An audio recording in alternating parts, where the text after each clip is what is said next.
Welcome back, my amazing gym community. What is going on? I am back with another interview.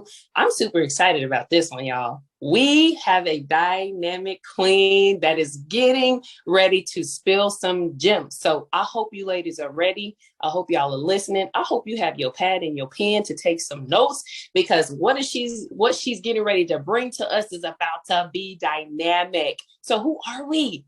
Guess what? This is the Mommy and Me experience, bringing you ladies an amazing experience on how moms and daughters can build a healthier relationship through a godly community that provides tips, strategies, and hands-on building. Yes, that's right. We're coming together so moms and daughters can be holistic, healed, and healthy in this new year. Okay? So listen, this amazing woman, her name is Miss Tasha, and I'm super excited to bring her to the line. She is a woman of God. She has two beautiful children, a son and a daughter. She is a business owner, okay? She is a woman entrepreneur, and she's doing some amazing things. I'm not going to steal her reign. I ain't going to share her story, but I'm going to bring Miss Tasha to the line, and I want you to let us know who Miss Tasha is.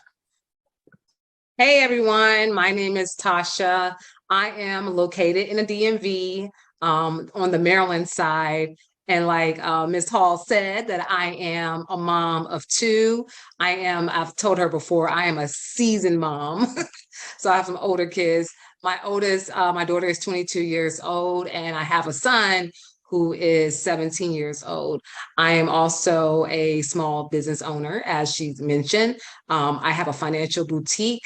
I do tax planning, tax preparation, and I help small business owners legalize their business, build a credible business, and get funded. So that's what I do on the business side.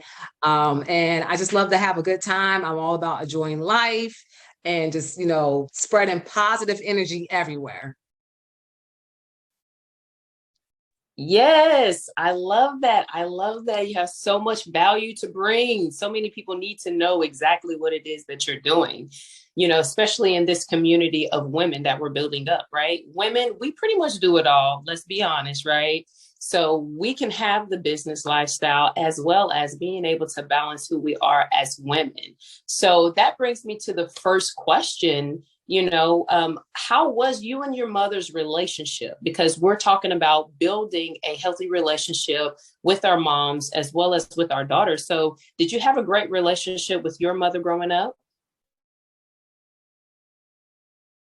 I was on mute, sorry. I had a pretty good relationship, growing up with my mom. My mom, she always, showed us love, let us know that, how much she cared for us. She did everything. Like I said, I've never wanted for anything as a child. My mom has been an excellent mom, still is a wonderful mom. And I'm just thankful. I thank God that that's the mom he gave me. That's amazing because there's a lot of moms out here who, maybe never experienced that, right? So how important is it to have a great relationship with your mother based off of what you just said?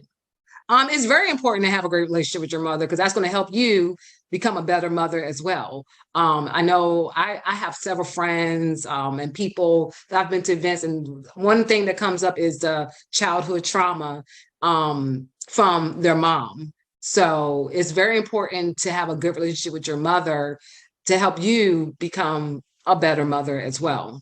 So those things are really important. Absolutely. It's very important. So when you talk about that you had a great relationship with your mother, that really affects the relationship you have with your daughter, correct? Right. Yes. Mhm. So growing up, because you had a great relationship, how did that affect you with your daughter?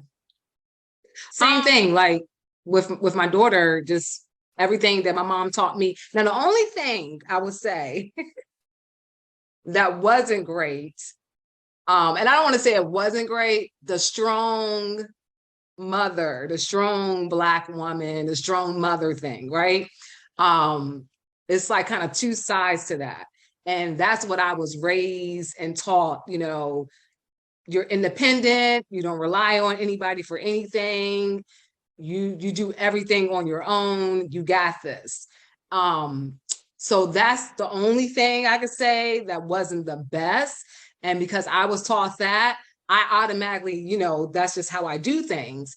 And then I started seeing my daughter when she needed stuff, she wasn't asking for help. I was like, why do you just don't, request help? And, we got this. Oh, I'm just gonna do everything myself because that's what you do.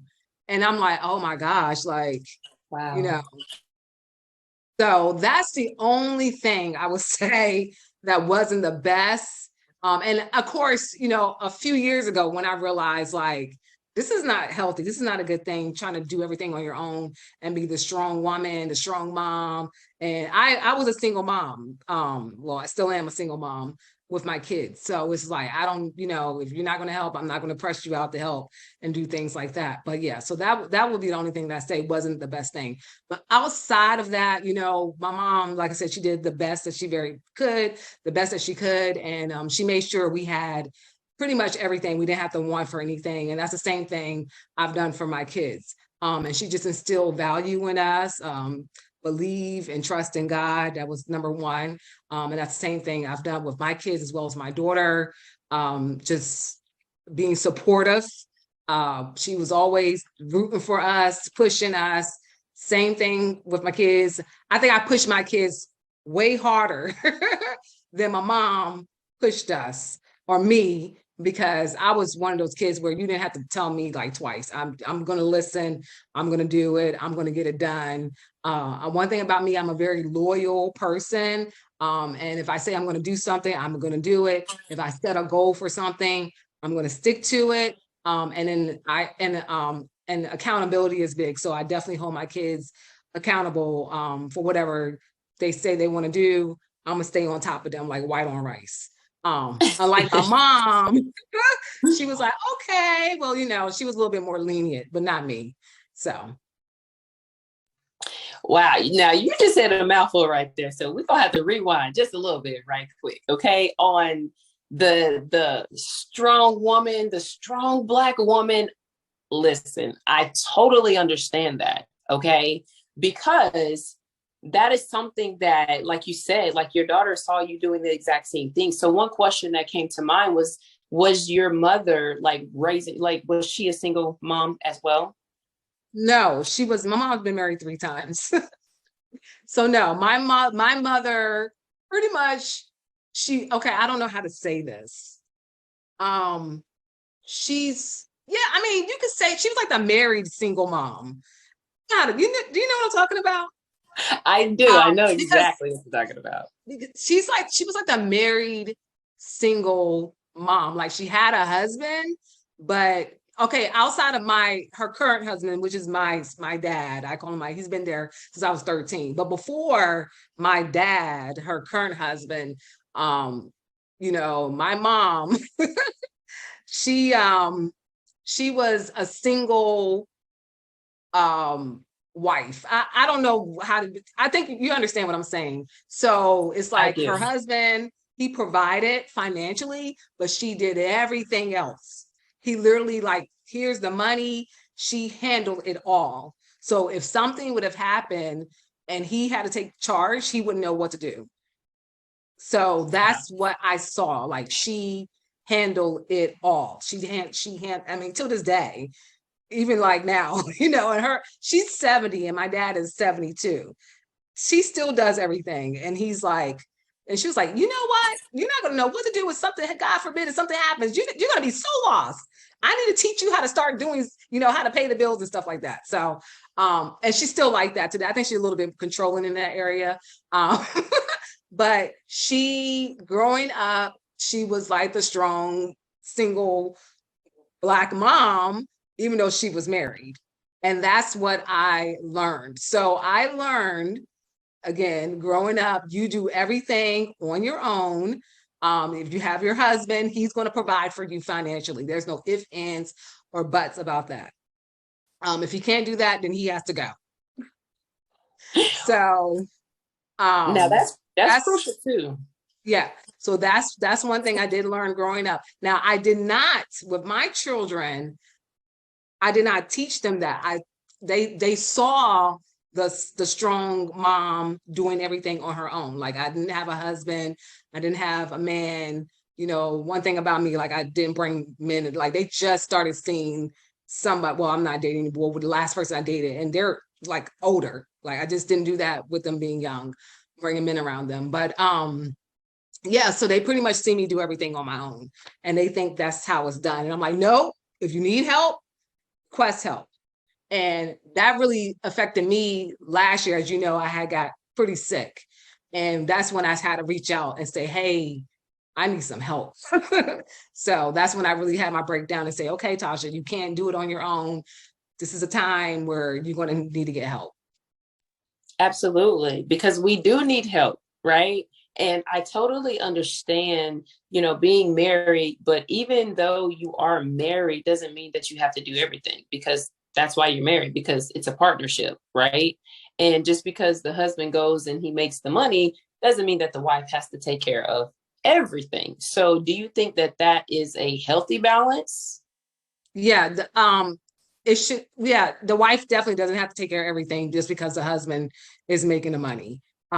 There's definitely got to be, you know, not 50-50, because you just can't. Even as bad as people want to have this 50-50 thing, there it won't ever it won't ever be that. Ever. But there No. definitely has to be some type of balance. If she's a stay-at-home mom, she does not have to do everything on her own. No.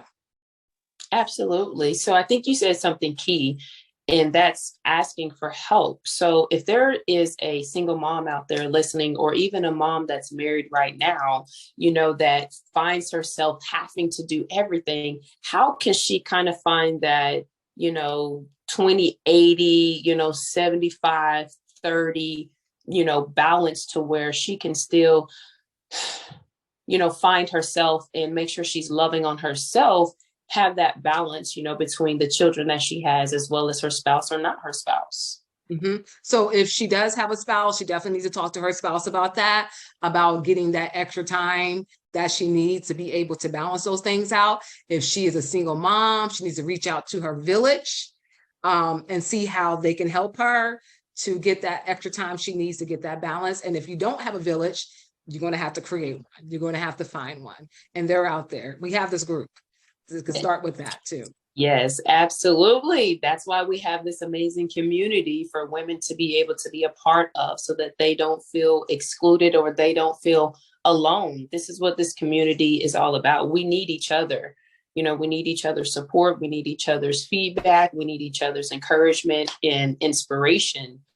So I have a bonus question that I would like to ask you. That bonus question is, what is your take on moms verbally abusing their children?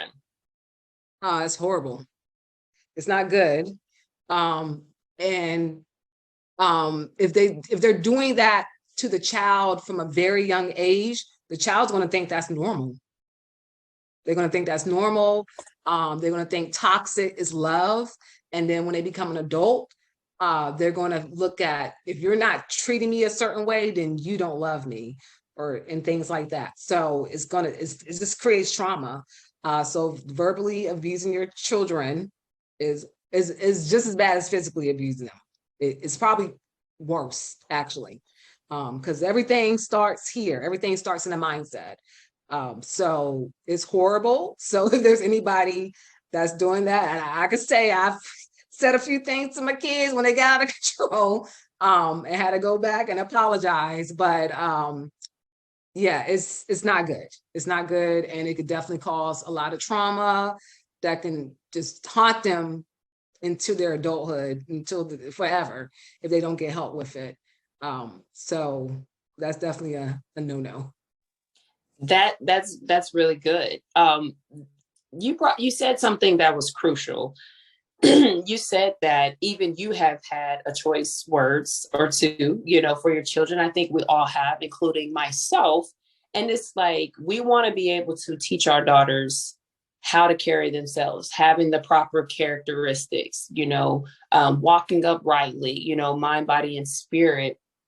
And we make mistakes as adults, as parents. We're not perfect, so we have to be able to take a step back and say, okay, you know what? I didn't control myself in this instance. How important is it to be able to go back to your child and apologize if you said something that you know could be detrimental to their health or their spirit? How important is that?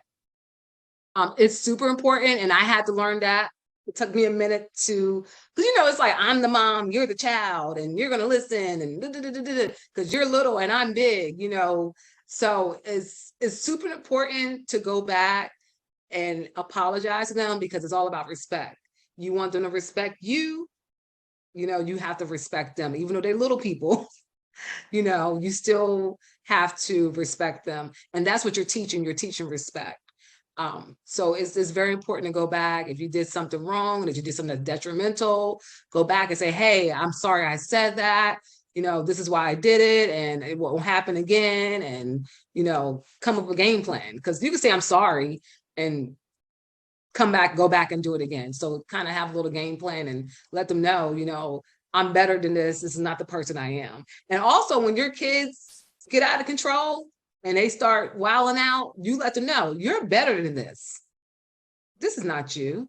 Yes. You're better than this. So that's another thing, instead of saying, you're better than this. That is really good. I really like that, because not only are you showing them the proper, characteristics to have whenever they get into, that situation, because eventually when they grow up and they have children, they're going to have to be able to take those things that they were taught, because children, they do what they saw. They repeat what you taught them. They repeat also what you didn't teach them, but they're looking at you, right? Our children are very intelligent at a young age, even at a baby stage. My son is 15 months, about to be 16 months right now, and he literally listens and sees everything that I do, to where if I'm cleaning something, he'll mimic what I'm doing. Like the next day, he'll have a rag, and I'm like, wait, like, what is he doing? He's cleaning, right? Because that young, they can see and mimic everything that you're doing. So it's very important that the words that we speak to our children, the things that we do to our children, is very crucial, because what you do to them, they're going to repeat to somebody else. And so we have to make sure that, we're speaking life into our children. I was sharing something with somebody, and I was telling them, I said, man, like, God gifted these children to be in our care. He didn't give us these children to be our maids, to, do what, we're telling them to do, even though that we're the adults. It's like, we still have an obligation and a responsibility to teach them up the right way, the godly way. And so I appreciate you sharing that, because that is so key. Us as women, especially in our African American culture, we have a quick mouth, and we can sometimes say things without even thinking, and it's so detrimental. And we really have to watch the words that come out of our mouths, because they will eventually repeat that. And then if you don't go make it right, then they're going to think that, oh man, my mama said this to me. It's okay to do that. So I definitely appreciate you sharing that with me. So we're going to go ahead and wrap it up. But before we wrap it up, I want you to share with a mom out there who may be struggling with that relationship with her daughter, or even her mom. What type of encouragement would you give her? Say, look at where the struggle is and figure out where you fall short on whatever that may be.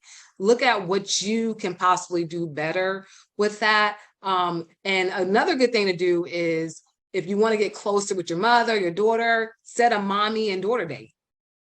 If you do it once or twice a month, it's just only you two together, or depending on how many daughters you may have, but just set a date where y'all just focus on something, whether you go get your nails done, go out to lunch, spa day, go to the park, and nature walk. Set something up where it's just quality time, one-on-one. And then you can go to therapy too. Therapy definitely works. Yes, I know a it lot of does. people, especially in our community, Don't want to do it, but it definitely works. But just look at whatever the struggle is, look at what you kind of fall short in. And then, talk to your daughter, talk to your mother and say, hey, we need to be closer. We're family, we are all we have. How can I be a better daughter to you? How can I be a better, I'm literally going to have, because you said that, I'm having we do a family meeting like once or twice a month with my kids, and it's one coming up this Sunday. And that's one thing I'm going to say to them. I'm going to say, what can I do better to be a better mom? What do you all need from me? And I know what they're going to say, that they need me to stop bugging them. Because I definitely like, did you get this done? Did you get this done? I already know what they're going to say, but I will bring that up. But yeah, how can I be a better daughter? Give me 3 things that I need to do to be a better daughter. Tell me 3 things I need to do to be a better mother. And then you have those 3 things that they need to do to be a better daughter or mother to you, but definitely one-on-one time, just sitting there, mashing it out without, getting into an argument. And if you got to bring a mediator in or a therapist in, bring them in. It works. Absolutely. That was golden right there. I hope y'all wrote those nuggets down, because that's golden. Okay. Have that interaction with each other, sit and talk, and not holding any grudges. And I will add to that, whatever your mom did to you, whatever your daughter did to you, you have to sit back. And I think if we all are servants to each other and we can service each other by asking those types of questions, I think our relationships would be so much better, because, there's resentment there, there's grudges there, there's so many things that people are holding on to and they're not letting it go for whatever selfish reasons. Let it go. Release it. This is the time for you to get your healing. This is the time for you to be healthy, mind, body, and spirit. This is the time for you to get the healing that you need. So let it go. Well, thank you so much, Miss Tasha, for doing this amazing Mommy and Me Experience interview. I'm super excited that you were able to get on and grace us with your presence. So, ladies, gems, listen, if you're listening to this interview, I need you guys to comment below.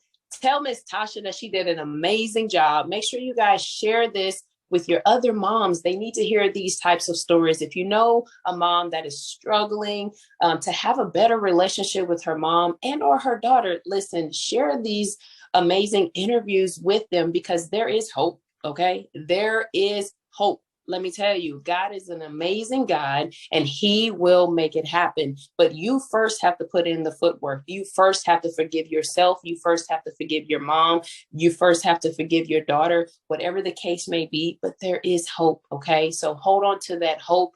Ask yourself, what can you do better to be a better mom? What can you do better to be a better daughter? So thank you so much, my amazing gym community. I love you guys. Make sure you hit that subscribe button. Until next time, see you on the next interview. Love you guys. Bye for now.